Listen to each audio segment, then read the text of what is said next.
والله قبل أسابيع دعيت إلى الجزائر وألقيت خطبة في ثاني أكبر جامع في إفريقيا.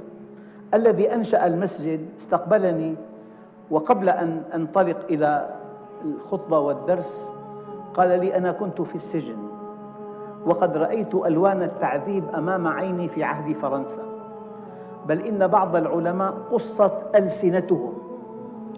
عاهدت الله عز وجل أن إن سلمني لأنشئن له مسجداً من أكبر المساجد. هو في السجن، احتمال موته كبير، طلب من الله هذا الطلب وقد حقق الله له هذا الطلب. مسجد صلاح الدين، مسجد عبد القادر المبارك، مسجد عبد القادر الجزائري، ثاني أكبر مسجد في إفريقيا.